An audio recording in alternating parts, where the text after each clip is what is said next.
Nita, your favorite diva, and I'm back. Go ahead and like, comment, subscribe, let the diva know you stopped by. Make sure you subscribe if you like the vibe. If this is your first time here, welcome and welcome back, Diva Squad. So I give it 3 out of 5 stars. It knew what it was, and it delivered just that. I'm doing a trailer reaction. Video on Nita the Diva's channel. Hey y'all, what is going on? Little impromptu live. Let me get up. Yes, come on back. Nice setup back there, Nita. I'm all up in your house. Yes, girl, that couch. Right, let me zoom in. It's giving. You have a nice home, girl. You better shoot with that big sectional. I love a sectional. Oh my gosh, yes. Thank you. And that is not a fake background. That is the real. It's her real home. Real furniture. Now this is a fake background. Now, yeah, I just don't have a good setup yet. Me neither. I'm over here. I'm in my bay window area. I love it though. The section of the living room and all that good stuff. So yeah, no, I don't have a setup either. So it's a nice open space. It feels cozy when I look at it. So yes, hey Miss AKA. Shoal is nice, right? Sending you so much love. Mwah.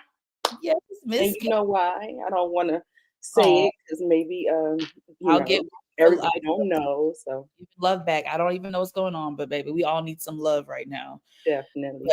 I'm a fan of Miss AKA because she's hilarious. Our last video, she had me cracking up. I loved her commentary, and she subscribed. So I appreciate you, Ms. AKA.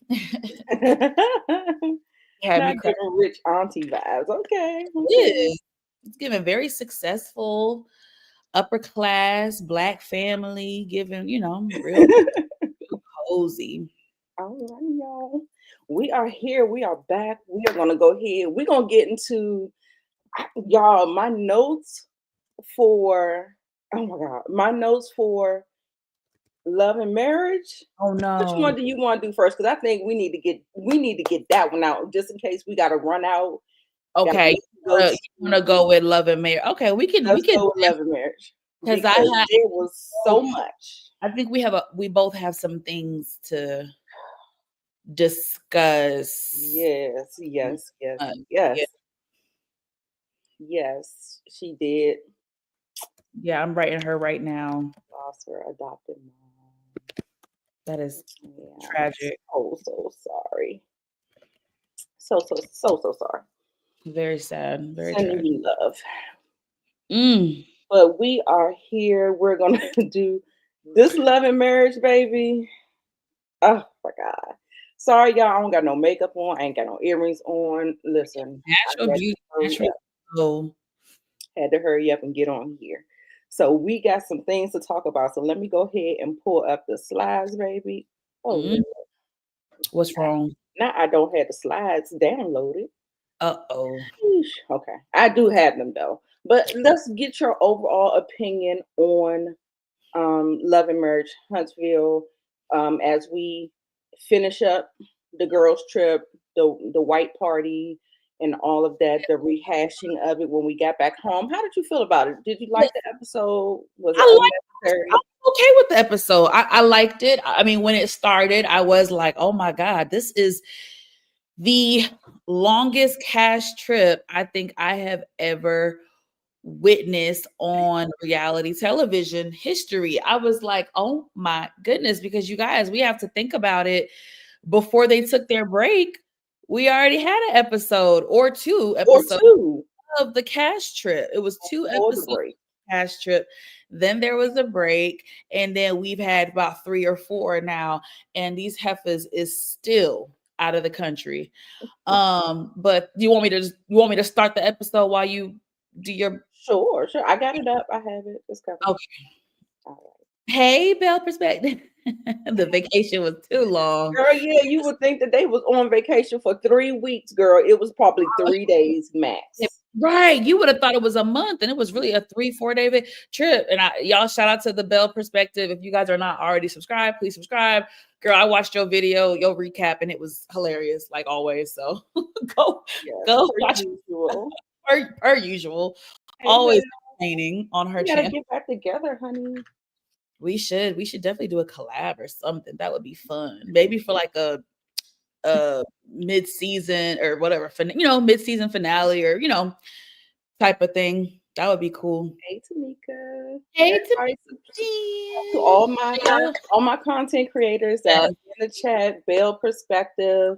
Miss AKA, she be in all of the chats, so make sure you check her out. I don't think she has a channel, but she is very, very, very live on these streets, on these shout out to Tamika's Den, baby. Shout out to Tamika Den, because Tamika, I appreciate you, girl, because you still holding on to Sisters, and I don't know how you do it, girl. I gave up on Sisters a long time ago. So right. Shout out to you for holding on. Right.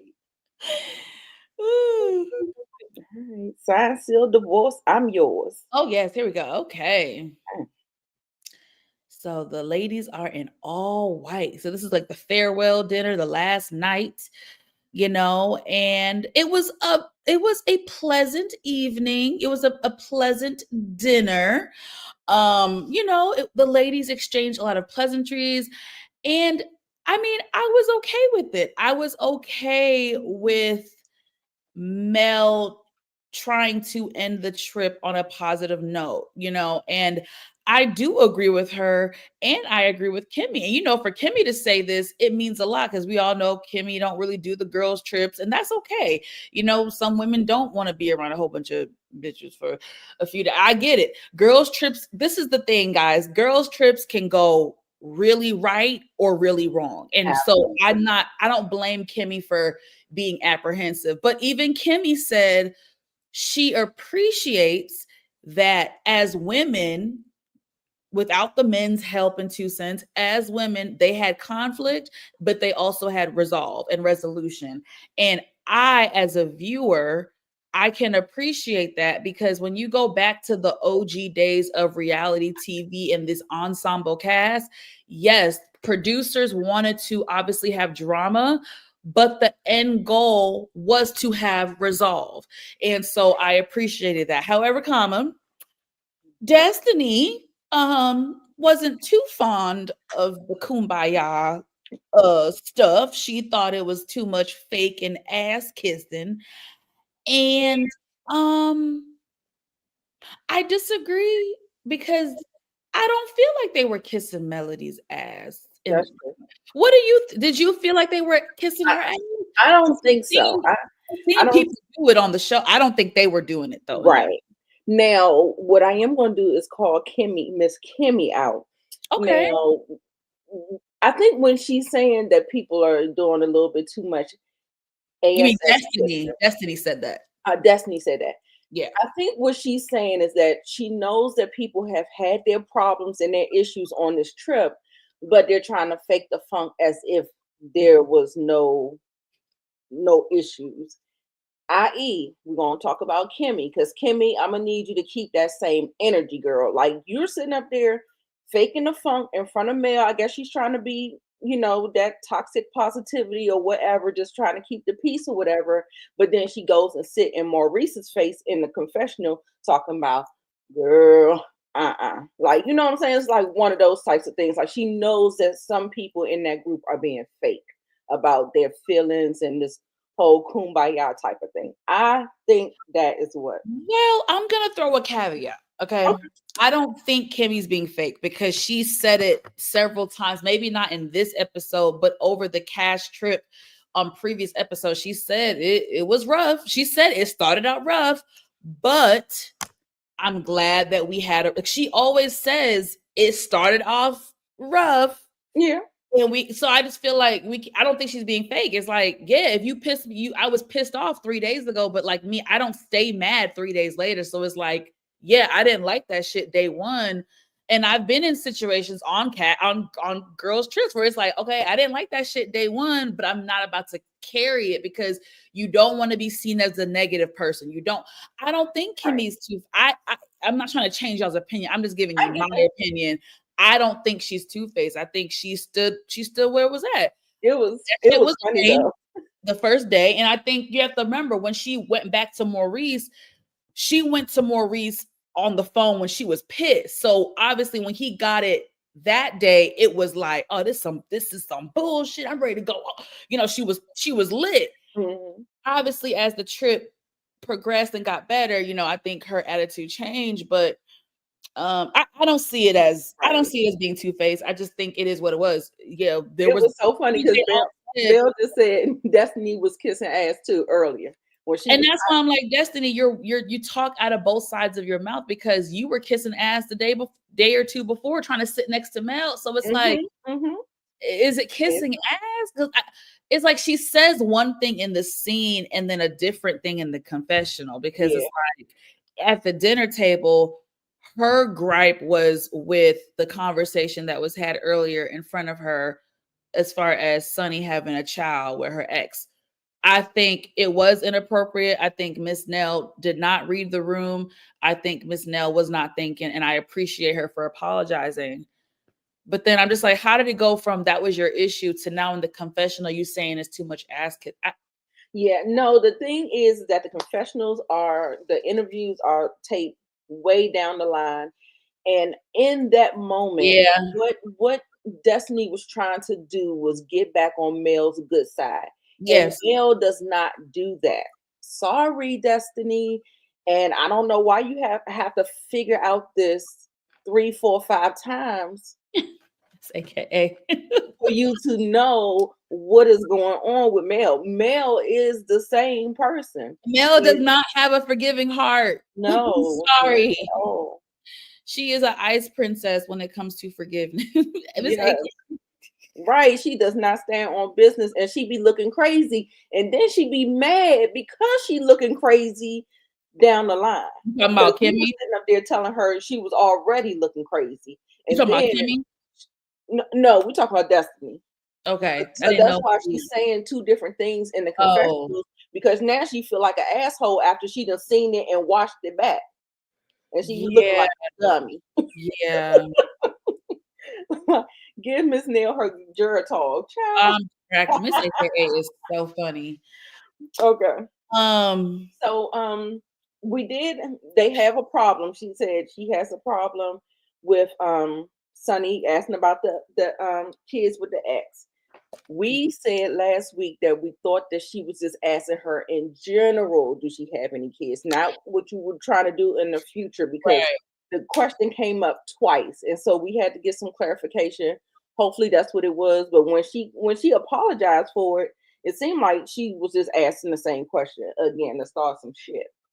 So Mel apologizes on behalf of the group about that whole thing.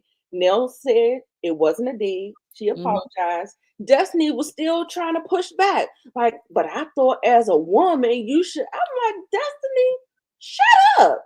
Shut up. Like, I really just want Destiny to shut up. Anyway, Nell says we do things without thinking sometimes. And I'm like, yeah. But Miss Mentor, Nell, I'm everybody mentor, but you don't think before you talk and do the things. So what are you really mentoring? We're not all perfect, you know, so. Right. I mean, I get it, but I'm saying when you start taking on titles.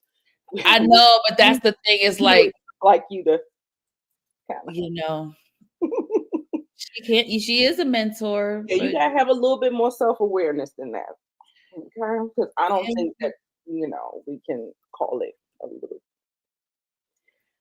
We can just keep on moving. So Mel says, now that we established that it's a boundary, we are going to abide by it. And I said, thank you. We've always told Mel that.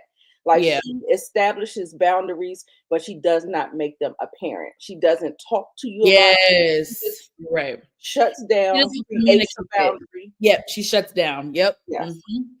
And so we need you to. So I love that she said that. I was like, "Ooh, girl," because that's all we've been wanting you to do. Because Right. that's what's been happening in your female relationships. That Mm-hmm. you put a wall up, you established a boundary, and you have not let anyone else know about that boundary. Exactly. Um, Exactly. Sunny Megamind Oh, gonna jump in head. here. Hey, Miss Kira. Hey, Caribou. Megamind gonna jump in with her big forehead ass and get into the conversation talking about once folks feel betrayed and the person they keep trying to resolve the issue, but the person is in denial. That's the problem. Whew. Oh, so you do know that that's a real thing, right? Uh, You do know that that's what you're doing, right? With the whole situation with Destiny, right? And she was mhm. like, "Oh no, I think she was referring to Melody and Stormy." She's like, "I was talking to Mel. I wasn't talking to you." But Destiny jumped in because that's exactly Destiny's point in Exactly. in the conversation with her acknowledging that they did have some type of relationship and you fucking stole my ex. And if you Mhm. still sitting up in denial and delusion just because you don't want to be the bad guy, that's why people can't get past the point. Exactly. So And that's Shadida tried to chime in. that really seems to be Destiny's main issue. And that's why Destiny was like, well, she's like basically I'm paraphrasing, but comments like that, what Sunny just said is Destiny was just like, you see, when you make comments like that and then you apologize 2 days before, this is why I can't accept the apology, because you just made a comment that goes against the apology. Like, Exactly. whether this is how it should go. Destiny, I looked at our relationship a little bit differently. However, I acknowledge that I hurt you, and I acknowledge that the optics look terrible and I should have handled the situation better. I 100% take ownership in how I handled it and the lack of communication. Mm, And I'm sorry that my actions have hurt you. If right. I could go back, I would do things a little bit differently. I'm sorry you're hurt. It's not that hard, people. It's not Right. that. It's And really then not that also hard. too, we have a situation where Mel called Megamind out and Yeah. told her, yes, you had that nasty energy. You And had I'm the nasty. so thankful. I'm like, thank you, Mel. Yeah, she had the Thank screw you. face on. She had the screw face on. She's Yes, she all did. forehead always has that nasty energy towards Destiny whenever this topic comes up. And I'm just glad that someone, especially Melody, in that moment was like, yeah, you did. You were stank. You were stank. Like you were like, and then Mhm. here comes Bigfoot. I mean, but it's fair to say that it's both ways. And one thing about Destiny, she be reading sometimes. She do be checking the Oh girls yeah. sometimes and be good with it. She said, she's like, I don't need to hear your opinion, Shanita. she's like, she's I'm like, I good don't on that. have an idea from the outside looking in, but we're actually in it. So let's just keep between me and her right now. Let me and her are rapping right now. You just stay on the sidelines. Yeah, I love how Destiny Paraphrasing, but she shuts it down. You know, when she reads, she reads. now in Destiny Reed, she can't read, and I can't read. I don't that whole reading. I can't do it. I wish I could. I Yeah, just cut you the. Oh, it's bad. absolutely. I want to be able to read like that and be so quick on my feet, like the Destinies, like the Karens, like the Candaces of the world. But y'all, I need to go to read school. Absolutely. I need Nene Leaks or somebody to do a read school. Right. Help me, help me, help me. Then we get into Nell's confessional, and she said Megamind, she apologized several times on the trip. One time she felt like it was sincere, and let me guess, she thought that the time that she apologized to everybody at the table, kind of to Destiny, but it felt like it was for everybody else to kind of soften them up about her. Mhm. And she said sometimes not so much, but she doesn't know where the situation is. So I was like, okay. It's because she's not sincere. And she do have a screw face where her ugly ass, big ass, forehead. Oh my God. Big forehead, Because the people out there working. man stealer, boyfriend stealer, trifling hoe, you wrench, you mutt bucket, you. That's why your nigga in jail, bitch. Girl, inmate 27745. Okay. So Mel says a poem and she gives out white roses for new beginnings. So anyway. Kimmy is in the confessional saying that she enjoyed it. They got some gains, and sometimes not so much, but we'll see where it takes the group. So then we get over to Ken and no, my slides must be out of order. I mean, you were right with Kimmy and Maurice, and then we can go to Tisha and Marcel. I must just get slides. Happened the trip. I don't even. Oh, Maurice did have a comment. It wasn't about the trip. Well, yeah, we gonna. He made a comment about Trish and Kim, but I'm gonna let you take it away. Right. He said, "How do you have trouble in paradise?" He said, "Why? Because women are messy." Okay. Yeah. Everyone isn't the best of friends, is what Kimmy says. She says the only person that she really had a problem with was Nell.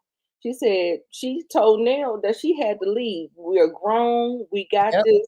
Like they had the problem. Like if I have an issue, I go to the person. There was no drama going back and forth. I felt like the girls was letting Mel know that they feel like the redhead stepchild on this cash trip, and rightfully so. And they was hashing it out. Wasn't nobody cussing, fussing, nothing until Nell bore her ass out there, trying to play mentor. And I'm like, no, I'm gonna need you to just take that title and zip. I think zip. Okay, so two things are different. Like this could be true.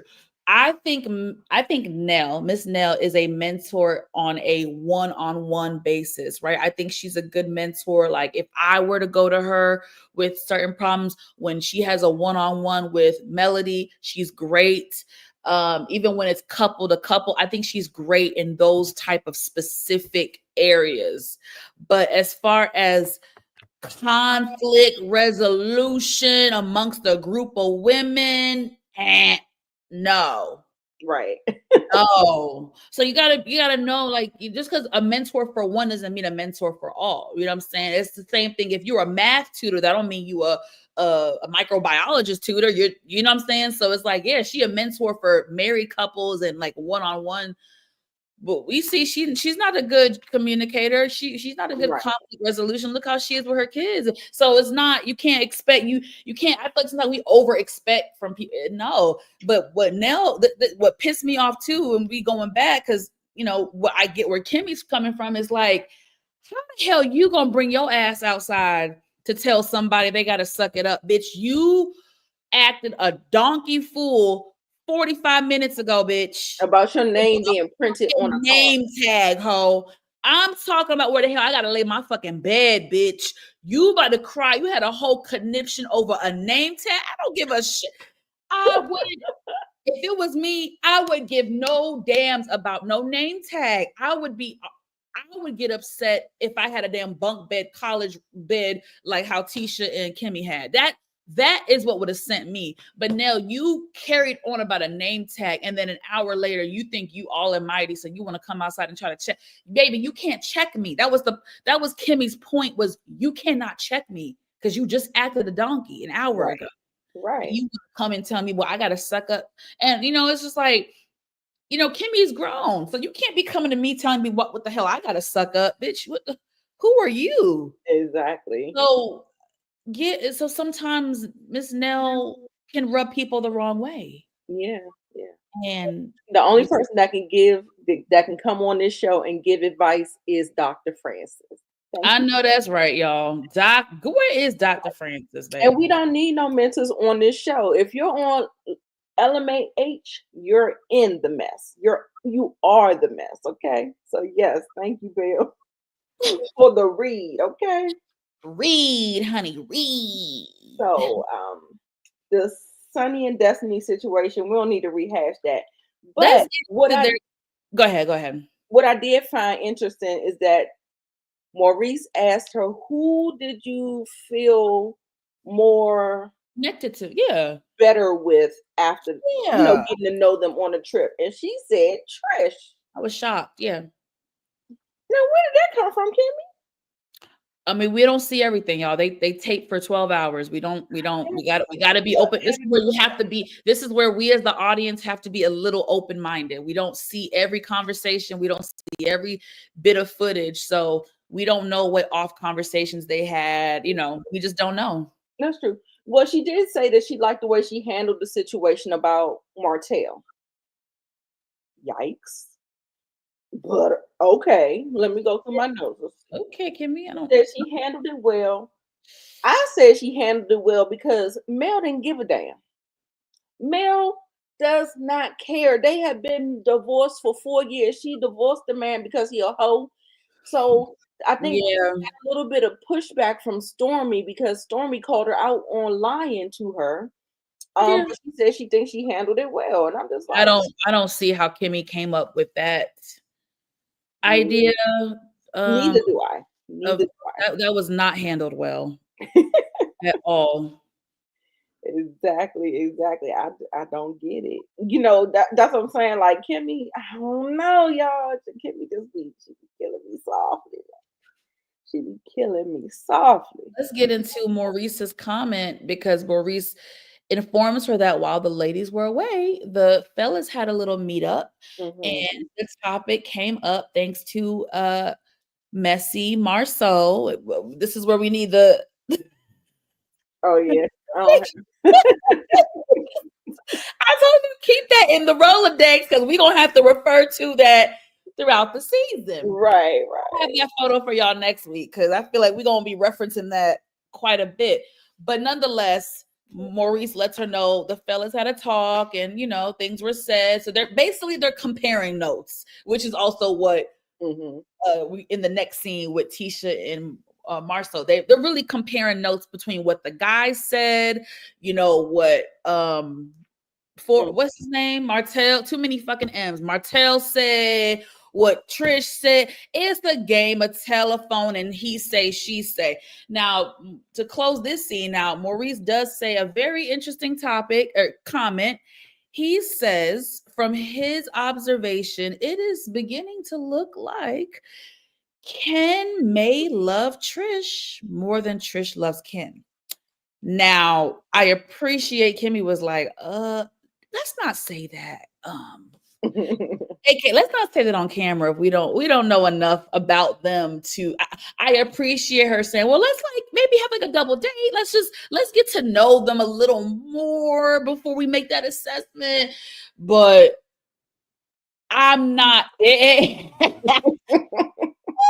I'm not mad at Maurice for having that assessment of the couple, if that makes sense. Right.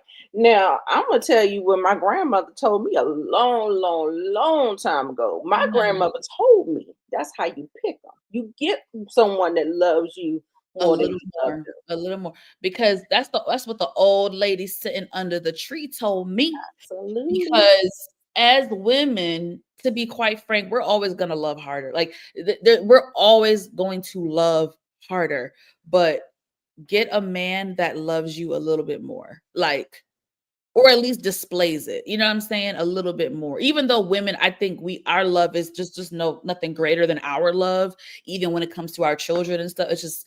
It's not. Yeah.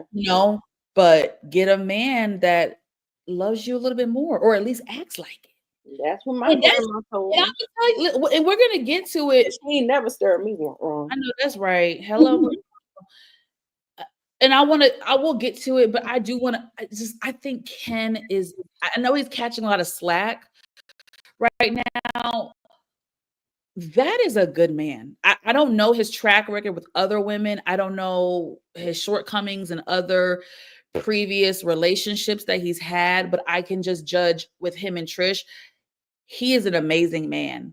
I know there are a lot of women in this world who wish they were in Trish's shoes, i.e., had an ex who left her and her kids, you find love again. And you not only do you find love, you find a man that wants to step up and be a father figure to your children. There's women right now crying themselves to bed at night, wishing that they had that. So I do hope when this is all said and done and Trish can look back at this, that she really does appreciate Ken.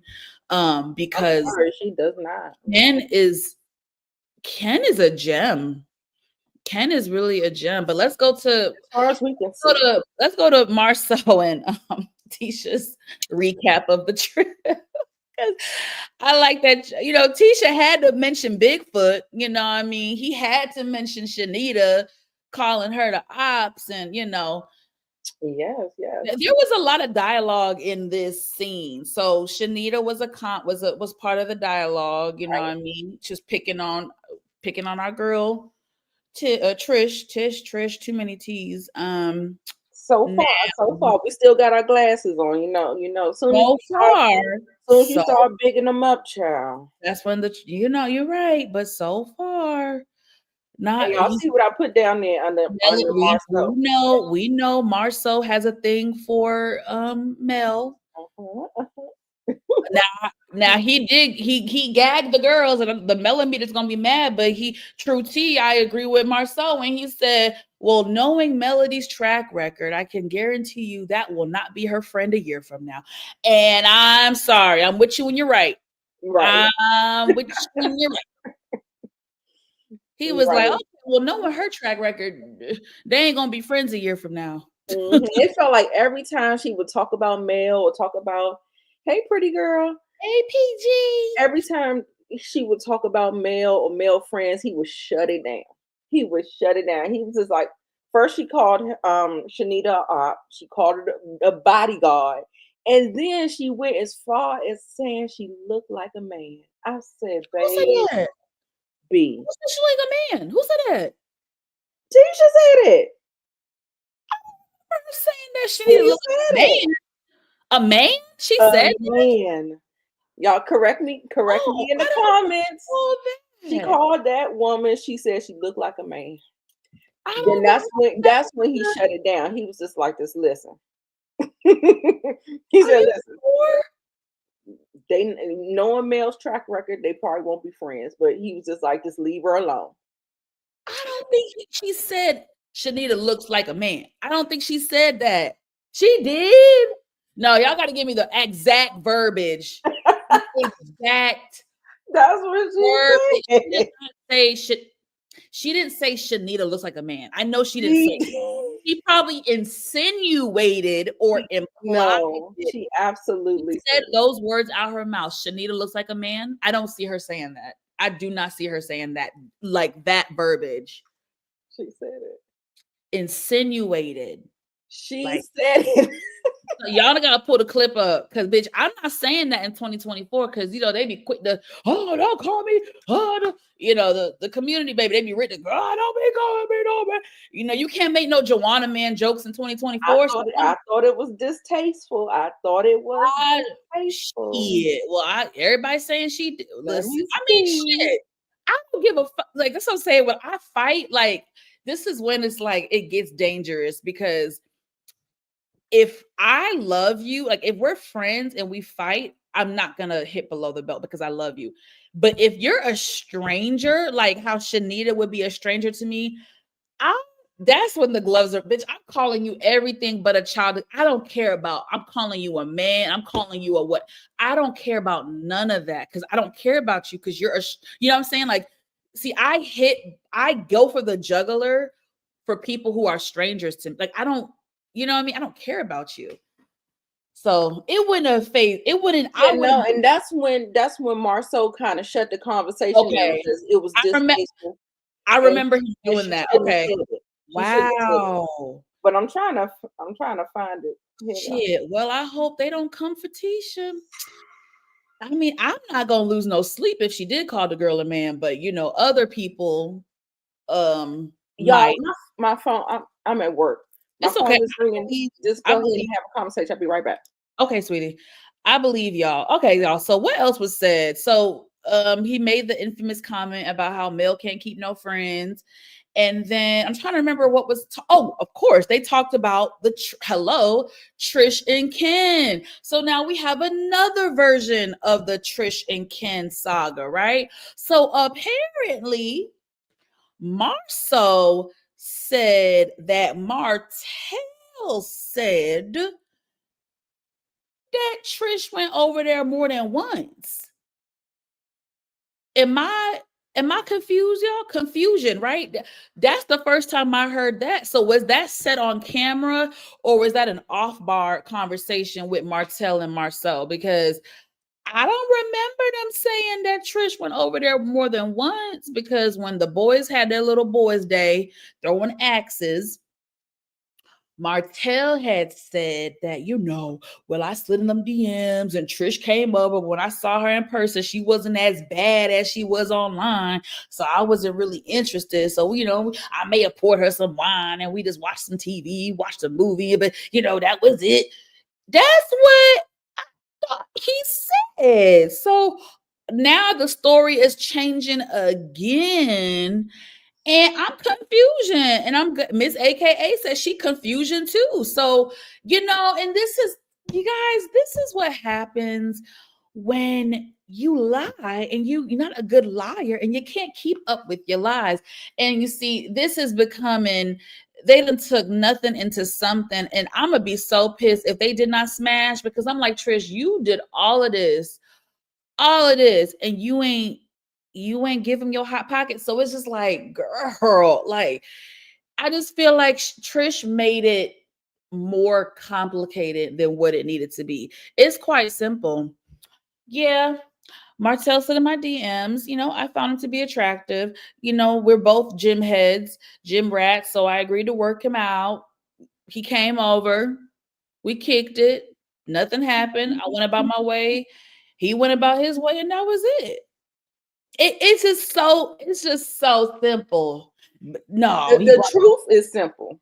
The truth. What is not simple is when you're trying to keep a lie together. Exactly, Nita the Diva. So, I don't know if you heard me when I was talking about Marceau's version about how Martell allegedly said that Trish and him hung out more than once. Like, I was like, what did that conversation? Was that an a sidebar off camera, or and Tisha was taking it back, because she was like, wait, I didn't hear that version. So it's just now and then this ninja, he talked about someone got to teach them how to lie, and I was like, okay, all right, Marceau, so you the king of all liars, right? You can teach them a couple things, baby, because we know you know how to lie. Exactly. I was like, Tisha, wake up, your nigga telling you that he know how to lie, baby girl. Right. Wakey. Right. Listen. I actually like this scene with them too. I know. And I'm trying to find it. I'm gonna get it's okay, because I believe you and everybody in the comments said she said it. So I'm like, well, shit, she said it. Okay. I believe y'all. And shout out to their kitchen, shout out to their flooring, shout out to it's just giving multi-million-dollar home. Like, these are how a lot of these new homes are looking, you guys, like the decor, the renovate. I just love it. Like, y'all need to stay in this house, like that ass. Like, don't worry about no other house right now. Just stay in this house. Right. And but we're talking about how you going to train somebody and you ain't got no gym. You ain't got no gym. What in the hell? If you look at Martell's body, what in the hell make you think that he don't know what the fuck he doing in the gym? Yeah, he knows what he's doing in the gym. That doesn't even make sense. First of all, it just does not make sense. Oh, let's go on, Nita, because I gotta go soon, unfortunately. Okay, let's try to hurry, because I got a lot to say about Marquez and his crocodile dumbass tears. Oh, baby. Ooh, look at Ken's body. Yaddy, yaddy, yaddy. You need a stupid. Give me that pen, please. He brought that junk over there on a platter. I was like this. What? Oh, Nita. I know. I was like, y'all trying to be fancy. Like, this ain't the fucking Four Seasons. Why you giving me a pen on a damn a platter like that? This ain't serving the damn king and queen. Nigga, if you don't give me that pen, Nita, you want to start this conversation?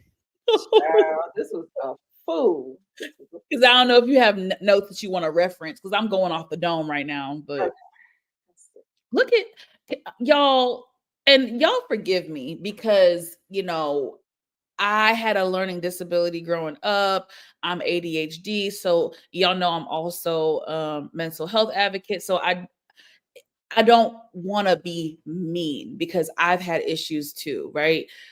But something, and I say this not to be funny. I'd say this as like, yeah, like well, I'm about to be a little bit shady. I'm gonna play this music as you talk. No, Nita, something.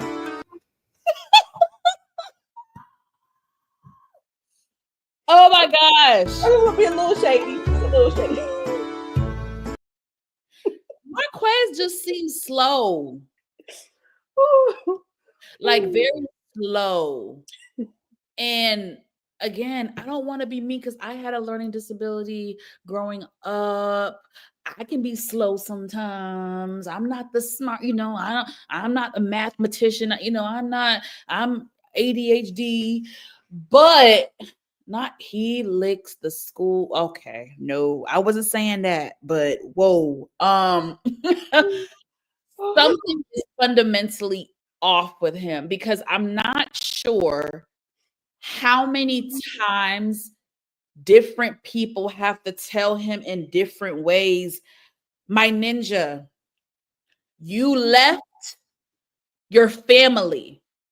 You abandoned. Can you take that comment so I can see my face? You know, you don't know who's watching, baby. You quite literally abandoned your household. Okay. You left. And shout out to Trish, because baby, Trish, she wasn't stuttering. This conversation, Trish stood on big business. She ain't stuttered not one time. She said, Negro, you had access to see your kids. Okay. You could have seen your kids.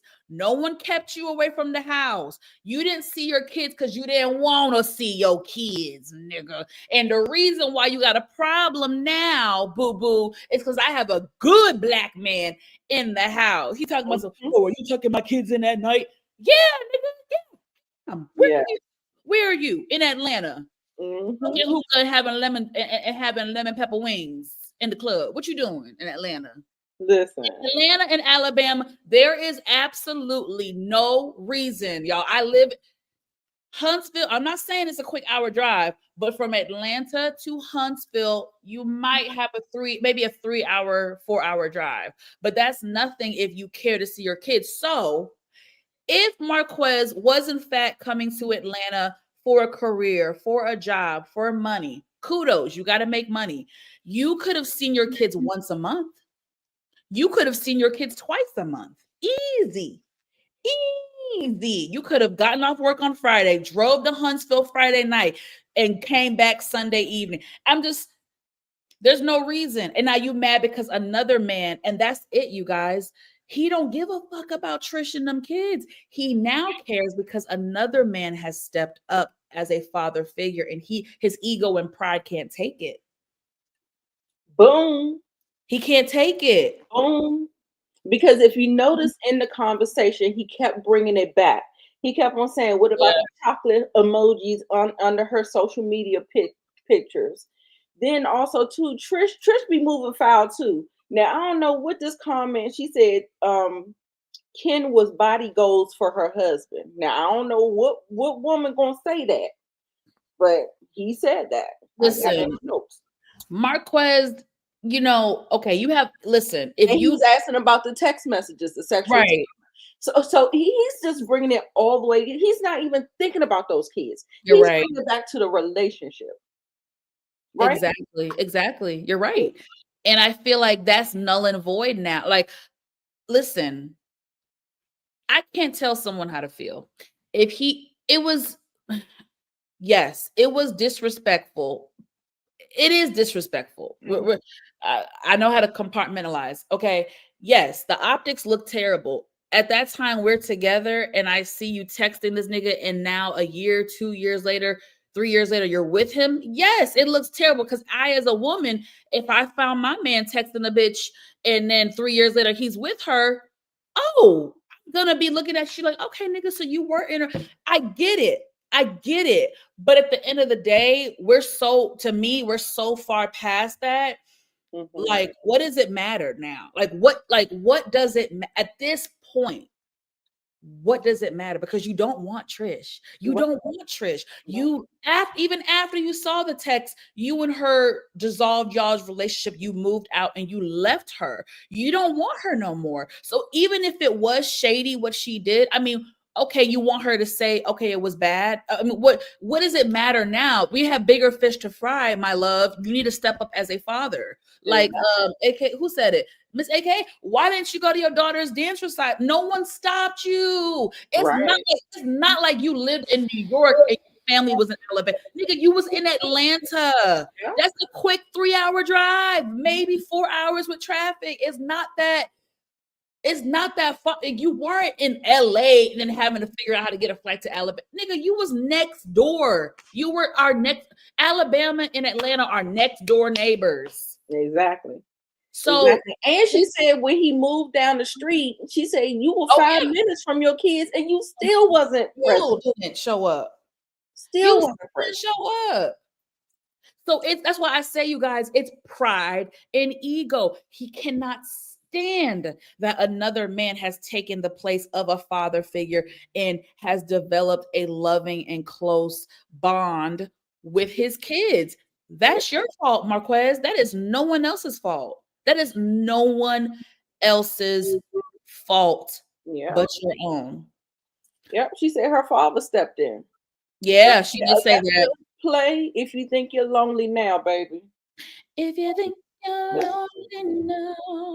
Oh no, Alexa, stop playing. Wait until tonight, girl. Alexa was about to play at yo too. I know she was. She started getting.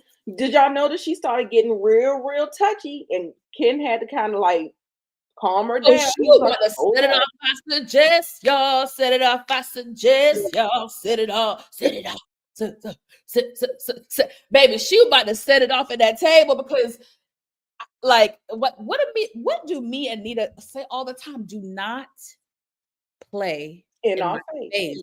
And she was like, it reminded, she was like, you could have seen your kid, like, don't play like that. Like, that's why she paid him dust when he started crying. She was like, I've seen this before. She said it in the confessional. She's like, he's cried before and proclaimed all this stuff, and then nothing has changed. So it's like, those tears did not move her.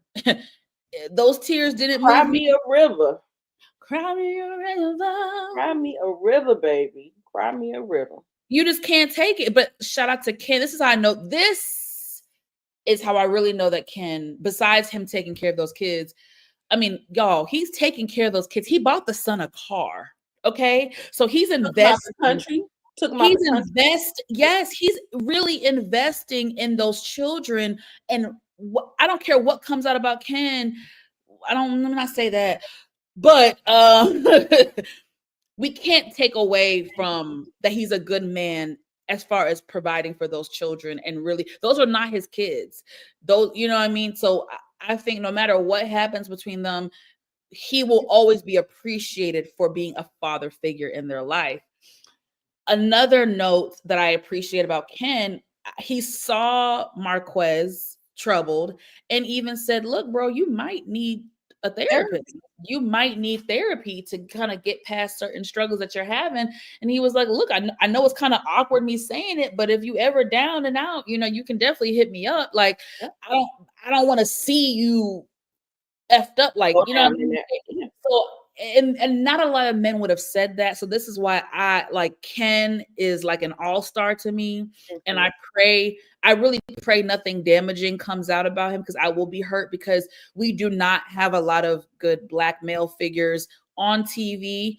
And I think Ken has some pretty outstanding qualities as a human being that we don't always see in men, let alone Black men. Absolutely.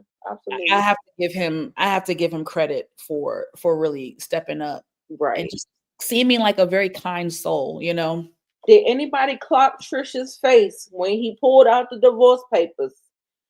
She was like, she stopped. She was stunned. She seemed, you guys, listen, I know Trish be humming a homina and lying. I know her credibility is small, but there's something that I've noticed about Marquette. Something up here is off. I don't put it past that he is that a bug? Oh, Simba Shav, I was a bug, y'all.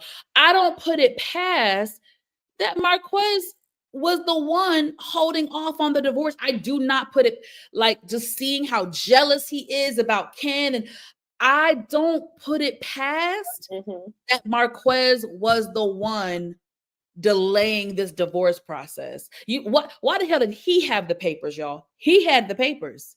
Now it would be different if she had them. He had them. So but I he think said that they needed to be notarized anyway. So they probably still ain't divorced to this day. They do, but it's not. I know a few mobile notaries. Well, not in Alabama, but I know they have mobile notary services. Yeah. Mobile. They'll come to you. They'll come to you and get it notarized. Yeah, that face was like. I think she was shocked because I think this nigga has been holding. I really. Listen, y'all know I don't trust Trish. I don't trust that heifer for nothing. But there's something that I've noticed in this sit down, his sit down with Marceau earlier this year. Marquez ain't, the wires aren't all the way connected upstate. Right. He's like, I wasn't absent, but I was absentee, and I was like, okay. They're saying that he's delaying the process currently. I believe it. Because at first I was like, why would Trish still be married to this man? And you got this good Black man. No, I really think that Marquez is the culprit in delaying this divorce process. So also too, I want to ask you, did you catch? Yes, ma'am. What's up? You catch? What he was trying, like, did you see? Did y'all feel like he was trying to insinuate something about? Are you tucking my daughter in at night? Are you giving her affection? I didn't like the term. Yeah, I didn't like it. Felt like he was trying to insinuate something. And knowing what we know about what happened with Isis, the trophy wife, you do kind of have to be on high alert for that because those things happen. I just didn't like the insinuation based off of everything that Ken has showed you and showed your children has always been respectful and not deserving of an insinuation like what he was saying. So. I don't even know, Nita, because I'm right there with you. The thing is, Marquez is so his mental state is so questionable to me that I don't even know if he had ill intent when he said, "Do you tuck my daughter in at night?"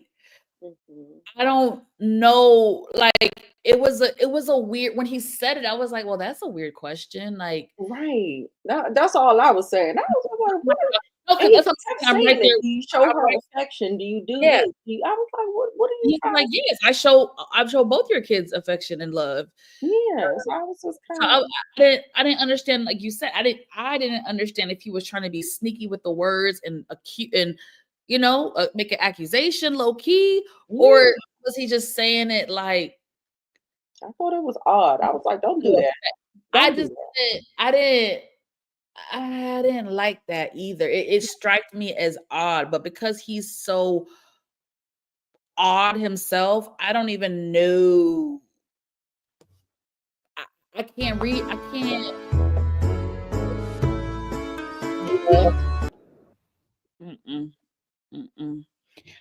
I want, hey, Monique, 69. I want Marquez to get some help. Okay. I want him to get some help. And I like when I say that, it's really not to be funny. I got a therapy appointment on Monday. I'm not trying to be funny, like, but it's a little alarming. It's a little alarming. I'm like, damn, she was with him since high school. I don't know. I don't see the appeal with him. Like, well, obviously when you young and dumb, oh, I got this fine brother next to me, Right. skin bright. Yeah. Bitch, as a grown ass, I'd be like, Yeah. what's the appeal there? I What's love that Kim was like, I'll help facilitate what you need. He was like, he was like he was trying to make him feel bad for what he was doing. He was like, that's my lady. I'm here to step up and provide and give what she needs. a provider? Provider, protector. Ladies, this is why, especially, the young ones like me who haven't had kids, we have to be very intentional about who we procreate with. Don't let this is for the youngsters who might be tuning in. Do not let this social media celebrity BS culture get you messed up. I know we're in a time now where it is being normalized to be the baby mama, baby daddy, having 2-3 pitneys and no ring, and it's not to say a ring is gonna keep a man. That don't mean a ring is gonna make a man great, but have some respect for yourself. And I need y'all to understand, who you decide to procreate with can change the trajectory of your life. I'm not saying you're going to be doomed forever, but I'm just saying. Right. And Trish was young. She was young, Yeah. She was young when they met, and I get that, history is a mother trucker, baby. History is what keeps some of us stayed together when we shouldn't. We should, Way past the expiration date. way past the expiration date. So I'm just happy that Trish has grown, and she had dark times, and thankfully she's blessed with a better man, a better partner, a better provider, a better lover, someone for her children. And I hope I have that. But we have to, just because a man can lay down with you and procreate, that don't mean you need to lay down and procreate. And that doesn't mean he's going to be a good father. That don't mean he's going to be a provider. That doesn't mean he's going to be a good example. I mean, you really got to look at the brother trucker and be like, do I want my son to be like you? Like, do I want my daughter to have? Hindsight is 2020, Gerald. Hindsight is always 2020. Because I did some dumb shit. I've done some dumb, baby. I've done some dumb things. I'm like, God, you really scared. God has spared me, guys, because I've done some dumb shit. Yeah, her son said Kim makes her smile. That's just that speaks volumes. It does. Speaks volumes, you guys. It's just it's beautiful. All right, let's get into Belle Collective had me crying. I mean, I was, I've had a rough couple of days emotionally.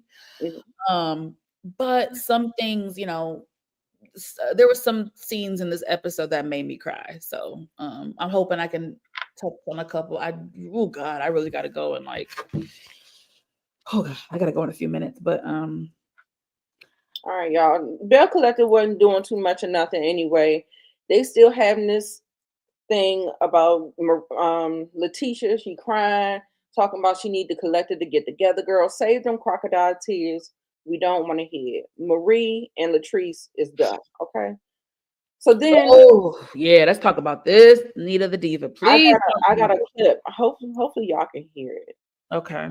Hopefully y'all can hear it, because she told you everything you need to know in the clip. So let's go ahead and get into it. That cousin, boy. How many times have y'all came over to give me a drink of water when I couldn't get out the bed and walk? Hello? No. I wait. No. Because that's the way you prefer it. God damn. You prefer us not to. Like, you look at the games you sitting here playing, Daddy. What game? What kind of game? I don't know. It's some type of game you sitting here playing. Them same games you play with us. Okay, so when Maria called me, they told me that you needed me, right? I'm gonna give you what you need to get your list taken care of. I'm gonna drop the 3. I'm gonna drop it. And I'm gonna let you come. And she mentioned that you want to come and pick up a few hours here and there, whatever. And I'm gonna allow you to do that. You want to work? You miss Hamilton Davis? You want to come back? So you just want me to give it to you? I would prefer to work for it, but if I gotta work That was for the skirt. Hamilton Davis home care, no thank you. I feel if things were going the way that Nettie would want them to be going in her life, we wouldn't even have a problem right now. Her life is in shambles. So I'm here to be the bigger person and resolve our issues so we can move forward as a family. I'm having a grand opening. Trick. Sorry. Listen, I told y'all last or the week before, and I know a lot of y'all don't like Marie, and I don't like Marie either for certain reasons, but she's not someone I just cast out. There are things I like about Marie, and there's things I don't like. And I told y'all, in my spirit, that scene when she was with her daughter and them damn cousins came up rolling like, what was y'all remember the Proud Family and the who was the mean bully girls that used to bully Penny Proud and her? Y'all know them three little mean girls. That's what the cousins was giving me. They was giving me like, just stank haters. And I feel justified because when I sat down and watched this scene, thank you, the Gross sisters. They just give me the it's just something so stank. Like I don't know how to explain it. Like when you have discord with family and friends, you might be irritated and agitated, but there's something when there's a nasty energy, right? There's a nasty energy that I cannot explain it, but I feel it as a viewer. It comes off like a big disdain. And you saw the smirk on her face. It's like it was a weird. It was written all over her face. And then she got her hand out. Like, girl, what? You got your hand, and then and that's my fucking issue. Is okay. I'm not here. I don't know the family history. I'm not here to say that the cousins and their feelings. I'm not going to sit here and say there's no validity, but it has to be a give and take. I am not a fan of anyone when there's discord amongst family, especially, or friends, whatever. I don't like when someone says it's all your fault, because in the beginning of the conversation, the cousin said, well, our kids don't even hang out together. They don't do this. And Marie said, so it's my fault. And she's like, yes, you're the glue. You're the glue. That's bullshit to me. I'm the glue. I'm also the breadwinner. I'm also the one cutting checks to help y'all. So because I am that, heavy that wears the crown, right? Because I am that, can you help facilitate? Would it take too much from you to say, hey, Marie, let's get the girls together. Let's do a play date. Why the hell is it only on Marie? I think it's completely fair to say, hey, we both dropped the ball. Moving forward, let's both make an effort. I can respect that, because that means I'm taking some of the blame and you're taking some of the blame, and together we're going to come together to forge a better future for our family. But when you're trying to put it all on Marie, I have a problem with that, because the phone works both ways. Man, Marie hit, and I was waiting for Marie to do this. Marie hit her with the okie doke. She's like, well, I suffer from lupus, correct? When have y'all ever came to check on me and to give me a glass of water when I could not get out the bed? Mm-hmm. Never. Because you would prefer it that way. Now, bitch, as someone who once had a debilitating disease, I don't give a fuck what pride you have. You're not going to tell me that Marie, when she could not get out of bed to get herself water. Right. She preferred it that way. No, you No. guys did not make an effort to care. Now, if God forbid she dropped down dead tomorrow, who the is gonna help y'all? Right. Who the hell's gonna help y'all? That Who's gonna bail you out? Who's gonna write you a $3,000 check to help you pay some shit? Hmm. Who's gonna do it? So you cannot dump on her so much and then criticize her in the same breath and then not do anything to rectify the issue. Right. And then you're gonna tell me I think I'm better than you. Who the fuck? Yeah. And there is no I just feel. Well, bitch, fuck a feeling. We all got feelings. Can you give me an example of what I have done to make you feel? I can work off of that. Right. I can work off of, well, Monique, sometimes when you say these things, it comes off like this and it rubs me the wrong way. Okay, I can work on that. That's something that I now have something tangible. I have an example. I got it. Okay, I can work on that now. You're not giving Marie anything to She's work just placing all the blame on her, just all of it. and I have a problem with that. I have a You major don't get no resolve like that, because once you start doing that, the person starts to get defensive. You absolutely. don't get nowhere by trying to, like, no, what you start out is saying, I feel, or I want this is the end goal. How can we facilitate this? If you're trying to get to some resolve, right? But if you're not, if you just want to keep on pointing the finger, then you're not going to get anywhere with that. And then Marie still extends an olive branch and says, well, I'm having a grand opening for a new clinic. Yeah. The ribbon cutting. Mhm.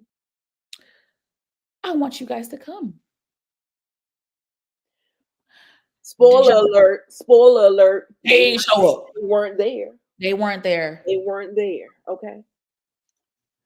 And that's what I noticed. Marie said it a couple of times. And I know a person with a mother wound where their mother has abandoned them and they don't feel like people that are important to them show up for them. That is a wound that you can keep on hurting and hurting and hurting by not showing up. She said to Tisha, when Tisha came to her office, and she was like, what's going on, y'all? I'm going to come to the ribbon cutting, but I want to know if you need any help. She said, I just want your presence. Yep. That's all she said. Like, she don't have all of these like requirements. She just wants you to show up. She is the person who they said you got the opportunity and you took it. Yes, she is a go-getter. She's a doer because she didn't have her mother doing for her. So she had to do for She had herself. to. So had all to. of that stuff is just built in her. It's her inner child. It's what she had to do to defend herself, to take care of herself. She had to do those types of things. Absolutely. Hey, Shayna. Hey, Shayna Boo. Yes, girl. Abandonment issues, girl. I see it and I know it so well. I have a mother wound, and you work twice as hard. You do things, and all you want is somebody to show up for you. And clap your hands. Job well done. Job well done. And I feel like not only does Marie have a mother wound, which is already tough as it is, then she has a debilitating illness. Then she is the one in her family. She is the most successful one. She does have the most money. And that is heavy. Yeah. That is heavy. And shout out to Keke Palmer on Club Shay Shay. There was something pivotal that she said. I'm going to talk about it. I'm going to do hot topics, but it's hard being the one in the family. It is very hard. And I don't think that Marie gets enough credit, respect, appreciation, or support from her family. Correct. And you talking about I think I'm better than you. Yeah, bitch, I do, with your dusty, dry ass lips. You came on camera with some dry ass lips on national mother freaking television. National television. Nettie. You ain't got no bliss stacks? You ain't got no Blistex, no Carmex, no little gloss, a little something, something, a 99 cents lip gloss. You came on camera like that with a wrinkled up shirt and crusty lips. And then when someone says, well, I feel like you better than me. Well, bitch, I do feel like I better than you because I would have never came on TV with no crusty lips. Look, Mo sitting up here talking about she can't read, but whenever I let her cook, we let her cook over here, okay, y'all? Girl, yeah, I think I'm better than you. Shit. Look at your crusty lips and your wrinkled shirt on national television. Oh, shit. Oh God, I'm sorry, Lord Jesus. Okay. Oh my goodness. Lord have mercy. Okay, so this was like a nothing burger. They are shopping for the baby shower. Y'all, there's something. I think it might be Southern culture, but the popping out the babies thing is very Southern culture. I mean, I know bitches get knocked up all around the USA, but I'm just saying, how old is Star? Yo, you about to have 2 under 2? They babies. I think they're under 20. I think. Oh, they better not be popping out kids like that. Oh no. How old are you? How old are they, y'all? Do y'all know? Yes, I love when she said it all, baby. Tell me she at least 22. See, that's that Southern thing. Yeah. My parents would have had lobe is not even developed yet. My parents would have knocked my head off. Mm-hmm. You got 2 under 2? I'm assuming because that baby is maybe 3. You saw him in her hand. He 2 or 3, right? Gotta be 2 or 3. Yep. All right. They picking out outfits, and they said that they invited JJ, but they don't know. Yes, they did invite JJ. So to be continued. Okay. Girl, this pickleball was a food. It was cool, cute. Okay, so I love Shantae's wig. I love it. Oh yeah, that's cute.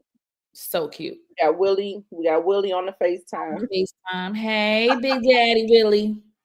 Yes. So hey, Big Papa. Let me see what else is. The girls. We got Boosie and his uncle. I mean, the uncle was, trying to speak some knowledge into Boosie, because he was like, you cool, you want to be an entrepreneur, but Tisha might be a little apprehensive because entrepreneurship, baby, it don't just pop in 2 seconds, and sir, you have a stable job, right? Income. It's so vast. We learned, nigga, we all on your goddamn health insurance. Like, we'll get there. We'll get there. We'll get there. Go ahead. Let's go get there. No, we can't jump. Because what else happened? The ribbon cutting. No, Gucci had a breakdown. My whole thing about this, like, I felt like the uncle told him correctly. He did. You have to have some kind of plan. Like, entrepreneur is a very broad term that can go in all different directions. And when I watch Pop the Balloon, when the men get on there and talk about I'm an entrepreneur, I'm like, what do you mean? Like, do you write books? Do you sell T-shirts? What do you do? I know, because it's such a broad term. Yeah, like, it's so broad. It just doesn't make any sense. How about you say, I'm an entrepreneur. I have my own online store, which I sell or I'm an entrepreneur. I have my own mobile notary business. Like, tell me what does your entrepreneurship look like? Because entrepreneurship nowadays is so goddamn broad. Like, what? Like, he said entrepreneur, but he didn't say anything. What okay, direction? You want to finance? What? Real estate, entertainment, right? Product and services. What are you entrepreneuring? Look. Oh, That too. a street pharmacist? Oh no. Well, Listen, like Kiara, whatever her name is on Potomac, she said, I like all entrepreneurs. So when they said that she was dating a street pharmacist, she's like, well, I like all selling something. What you want to do? Entrepreneur, what? You want to open a store? You want to do an online business? You want services, product services? You want to open up a men's store that sells soup? Like what are you entrepreneuring? right. Just crazy. Just crazy. Oh, this made me cry, Yeah, child. this was sad. And y'all know I'm going through something similar with a family member, somebody that I'm very, very close with. And so Yeah. when she started talking about Woo. this, I had already just was like, Yeah, I and Marie took it so hard because, my like I God. said, that mother wound, it tends to get you to claw on to like you have a favorite person. You got a person that fulfills those needs for you. And so Essie is that person for Marie. And it felt like Marie was taking it harder than Essie. Essie was like, I'm gonna be okay, girl. It's gonna be okay. So she's on the lung transplant list because Yeah. one of her lungs have Half, just kind they of said half her like lungs, I guess it's only operating at 50%. So right, it's like, that's pretty bad. yeah, That is bad, y'all. You know, SE is really tough. And I think you oh my God, I'm about to cry. When you're going through illnesses and like you're sick and you're like, I'm sure Essie has weak moments where she wants to give up, but it's like you can't give up because if you give up on yourself when you're fighting that, then you're gonna lose the battle. So I yeah, appreciate Essie being strong in that moment. And obviously Marie, that was a real gut-wrenching yeah, reaction, and it's not easy. And one thing I really applaud about these two women is that they're going through a really tough illness and they still get up every fucking day and work, and right, only work as employees. They run a company, they hire, they do this, the logistics, the budgeting, what I'm sure they have a team together, but they really are the nucleus for their company. yeah. And It was sad. I admire that because it's like, days when I didn't want to get out of bed. And it's so easy to not want to get out of bed when you're sick or when you're not, you're not well or you have something you're fighting against. It's very Right. easy, but I appreciate them because they really get up day in and day out. And Yeah. I really pray for Essie. I'm gonna try to maybe find her on social media, find it maybe hopefully an update. I'm hoping she had the procedure by now because this was 8 months ago. But I just yeah, exactly. I know people joke about them, but yeah, but they have a 20-year friendship. They're family basically. You know what I mean? And Mhm. not only are you family, you have a sister who went through the same illness as you. That's hard to find. You don't find that. Right. It's rare to have a friend that went through the same diagnosis as you and so has the same symptoms, the same. It's a blessing to have someone right there with you that can truly relate, not just empathize, but actually have walked in your shoes. That's why I think they're like this, and they work well together, and they make money together. So I've always admired their friendship. I Yeah. know the Absolutely. lesbian jokes, but I've always admired their friendship, and Yeah, I really absolutely. pray. I pray for Essie. I pray for her. Wow. Thank you, AKA. Oh, Okay, Bill. See you, babe. all right. Bye, boo boo. Have a good rest of your day. Yes, yes, yes. We're gonna get out of here too. Tisha came in, child. She found out. She looked at them. She like, did y'all fire somebody? Did y'all? Right. A little I was stick in cracking here. up. I was That was funny. That was very funny. Letitia said, "Oh, I'm gonna find out where the lungs is at, and we gonna That's me. I would call up everybody. Girl, we gonna help you find a lung, baby. yeah." Mhm. I appreciated her in that moment because she did give her support. She gave everything Of course. and just loved it. Loved it for her. And like I said, she came over there in support of. You know what I'm saying? So she was like, "What do you need for the ribbon cutting? I know you're getting ready. Can I be Yep, of service and stuff like that?" And those are the things that helps out a person. Not it really you, is. not you, Nettie. Will you be pissing me the fuck off talking Eddie, talking about, oh, the you Gross sisters, prefer it that way?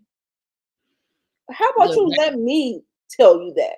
How the about you Gross. let me, instead of you assuming that's what I want, why don't you even try and see if that's the response? Because I think you got me pegged out all wrong. I think Nettie got her pegged out wrong. I agree, and y'all know I don't. Listen, I critique Marie just like the rest of them, but y'all know my motto: I'm with you when you're right. So, and I do want to say Marie did check Tisha, but with them crocodile tears at the goddamn Yes. picnic. She's like, "What the hell you cry?" She was like, "Look," she was like, "It seemed like you really wanted me to have a conversation with uh Latrice that day, and it wasn't gonna happen. Like, Mhm. no, so you're gonna have to let that go." Right. Right. Yep. And she said, I was just looking at Latrice and she was just sitting up there looking like a rattlesnake, looking all evil. But Like, I need, and maybe we can't answer it right away, but I need help because I'm trying. Listen, let's go back to last season just real quick. Last season, there were several moments where Latrice and Marie were having many kumbaya moment, many moments of, okay, we can laugh at each other's jokes and, oh, you big booty, let me slap your I mean, then Latrice smack her booty, somebody smacked somebody's booty at one of the parties, and there was some level of pleasantries. Wasn't there a scene with Latrice and Essie? So I'm trying to remember. I don't even know what happened between filming and then the reunion, because filming there was pleasantries between each other, and then reunion it was like rawr, back to hating. So right. happened on social media that I'm not I privy think to. so. I Something think that something happened with happened. the bloggers, the YouTube land, Okay. somebody was talking about somebody's business, and Yeah. so all that stuff got kind of It rehashed. just got rehashed. Okay. Yeah, and so they was back to square one. So all Okay. that them little mini moments just really didn't It add just up. didn't mean nothing, huh? Yeah. So Sophia Shantae Soguchi is with her friend, training her. Pretty girl, pretty girl. Very pretty. Big booty too. That booty looked nice and round. I was jealous. I said, hold on, girl. Let me get to my squats. Right. Just let them coexist. They are not going to ever be best buds. Ever. And I get that. No, but they're not gonna be best buds, but from a production standpoint, it is very hard to be producing a show with an ensemble cast and people are not even speaking to each other. People are walking in a room and it's like you're not there. That is why Carlos King need to clock in and had that little sidebar the same way he did with the Huntsville crew a couple years ago, Yeah. because Letitia's right. Like, yeah, the tears are annoying, but she is right. She Yeah. can't say it, but y'all, we're on a fucking show where bitches are looking up. We cannot be doing all this and trying to lead people, and we can't even be in a room and speak. And not only that, we producing a goddamn television show. Like, y'all look crazy. Not it just. Right. I mean, it happens on every show. I remember even when Nene and Kim had bad blood, they were not speaking, and Mama Joyce was like, "Say hi to each other." So everybody do it, but Right. at some point, someone higher up checks them heifers and say, "All right, now, Yeah. y'all bitches don't gotta be bad. Y'all damn sure gotta coexist. So let's get to coexisting." Okay, Right. but Definitely anyway, like it. sorry. So Yeah. Gucci breakdown, and I felt bad for her. Yeah, she was talking about being a strong friend and she got to worry about all of this stuff. And then she's talking about, I think she even said something about maybe JJ and the girls and the situation that's going on and stuff like that. And she was saying that she's working. Her daughter is having mental Yes. health issues Yes. because I guess the breakup with her child's father. And she said she got to check on her all the time. But No, who's checking on you? the daughter had her own like breakup with a boyfriend, and that triggered, that, and then some other stuff that's going on. Yeah. So, Yeah. and it is hard. It is it's And hard. you put on a brave face and you try to do what you do and keep it moving, but she's just like, I gotta worry about the kids, but what about me? Me. You know what I'm And saying? I feel like I'm not gonna lie to y'all, that's something I'm worried about if I want to become a mom, because it's like I Well, don't I there is really no don't worrying about you. I don't know how moms do it. I don't even know how my mom did it like when we were younger, but it's just like it is really fucking hard being a mom, and like you Mm, have your own shit. You have your own shit. You know what I mean? You're trying to pull yourself up and really be strong for yourself, and you got a job, you got this, and then you have a child, and as a mom, you're going to inherit your child's troubles. You know what I mean? As a mom, you're not right when your child isn't right. right. You know what I mean? My mom, she don't always know, but there are times where she could just hear my voice and know something isn't right with me.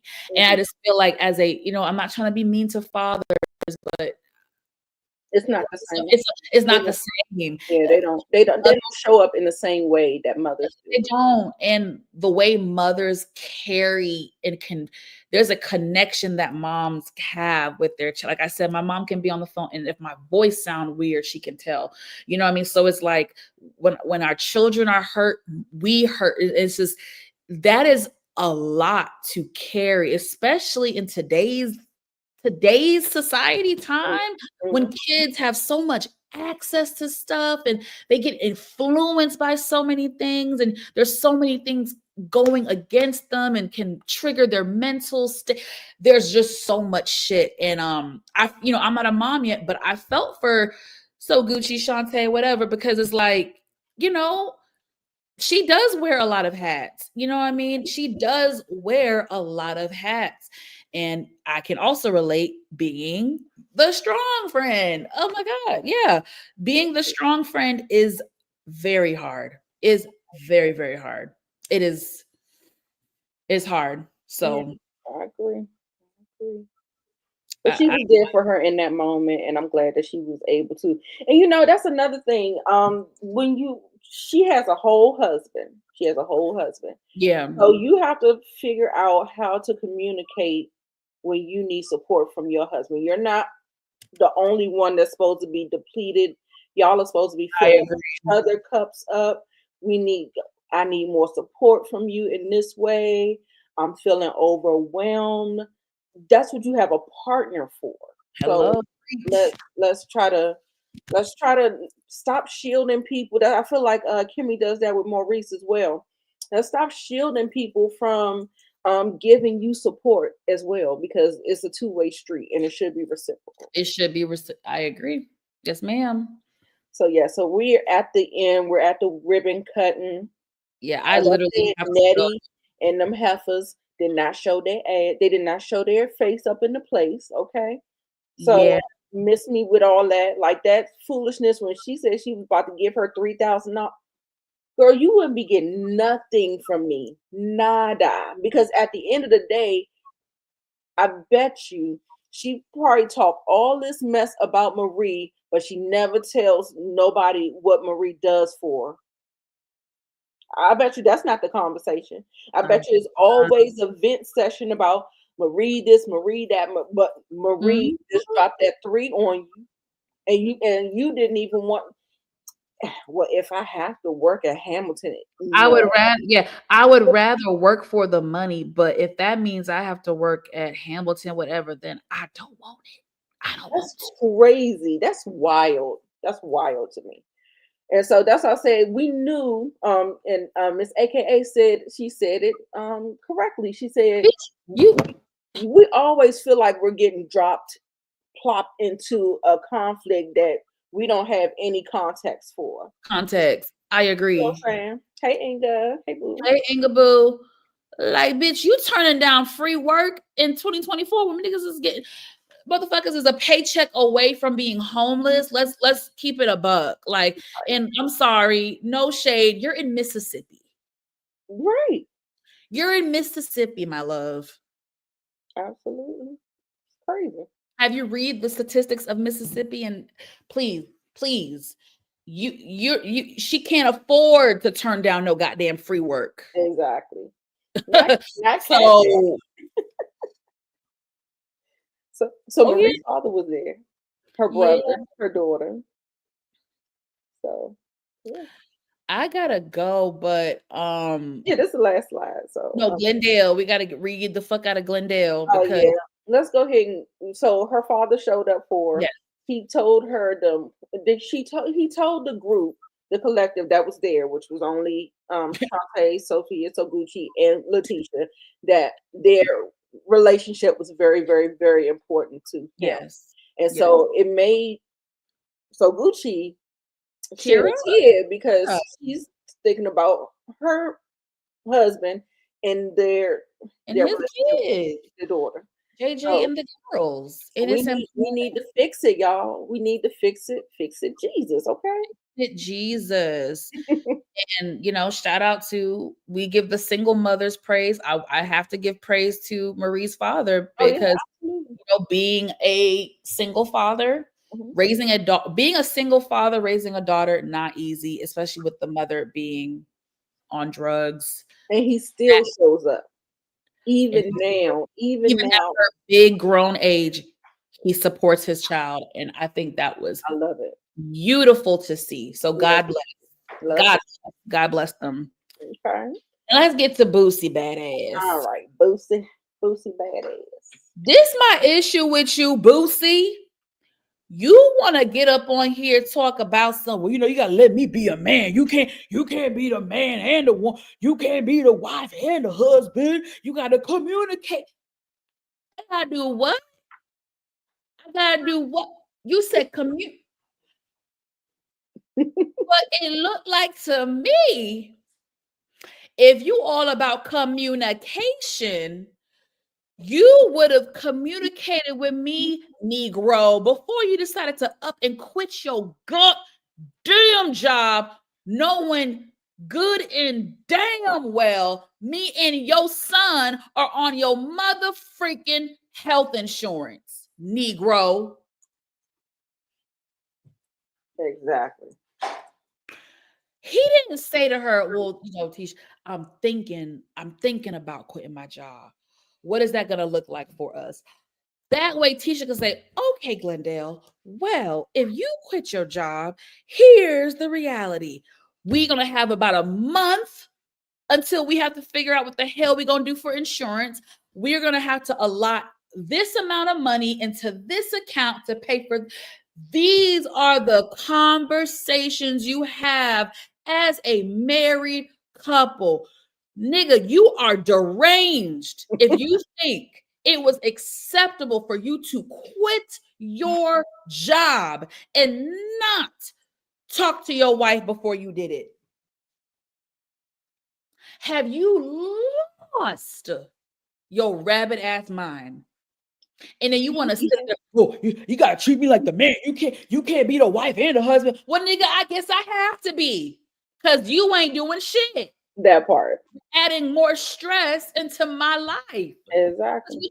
I have to wear the pants and the skirt, clearly. Right. But he want all the accolades. He want to be the man, but he quitting his job.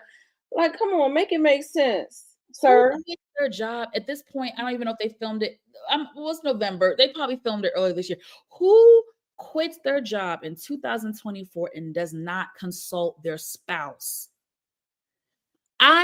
Me and your child are on your health insurance. Right. Once you quit, we only have a month before they kick us off the plan.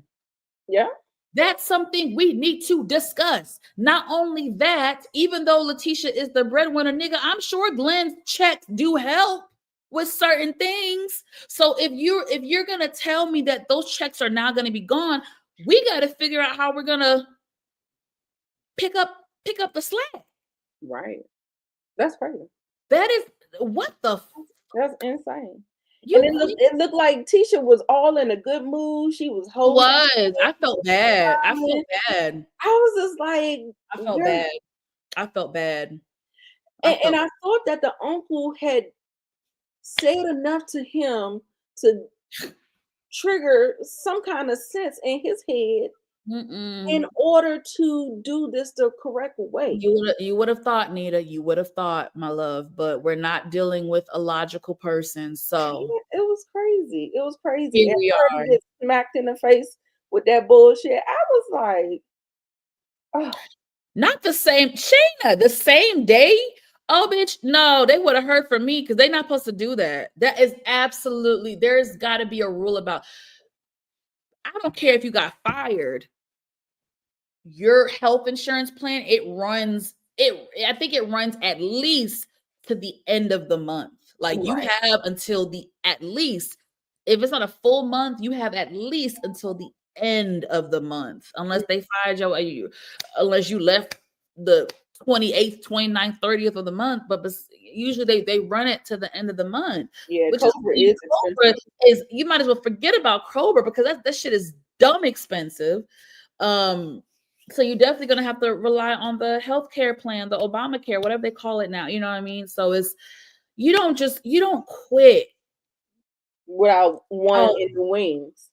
Definitely without one in the wing, or at least a little side hustle that can help you don't really do that. Like, right. And not when you're the man of the house. You don't do that shit. Girl. Which lets me know you, Glendale, are also dependent on Tisha's income. Exactly. Because if it wasn't for her income, you wouldn't have quit, boo-boo. But you knew you had her income to live off of. Yeah. To as a cushion. But that's crazy though. That's wild to me because you got a son. And you got a wife. And that's you quit your job with your good insurance, boy. What are you saying? Because what if Tisha would have said, okay, can you stay 2 more months? Can you endure it for 2 more months? Come up with a game plan. As a married couple, it'd be so different if he got fired. If he got fired, that'd be different. But you willingly quit your job. Right. Throw the whole man away. I don't know what she sees. Just a waste of flesh. Throw him in the fire, Inga. Throw him in the fire, Inga. Yes, that's that. Let's add him to. Inga has a long list, you guys, of people who need to be thrown into the fire, and we're gonna add Glendale, Boosie Badass into the fire. Into the fire. Yeah, he didn't even take a CDL class. Like something. Yeah, boo boo kitty. Let me go. Okay. I'm done with Glendale. Yes.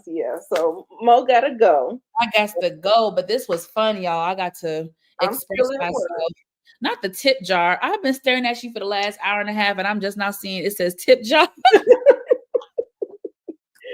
Girl, that is so cute. It's so funny to me. The good old tip jar.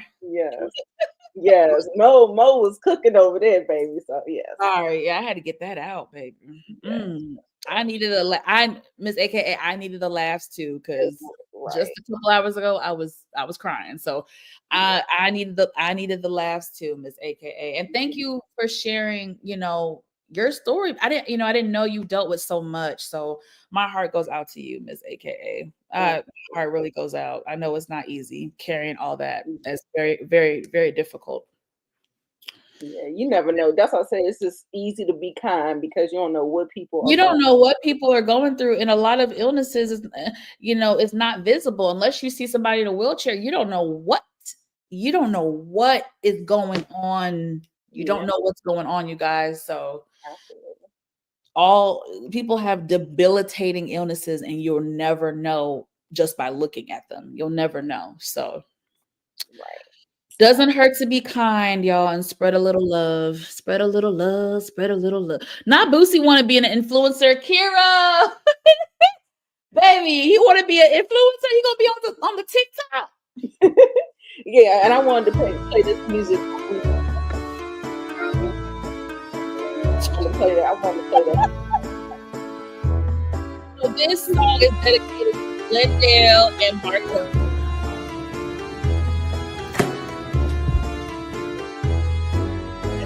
All right, y'all, we're gonna get out of here.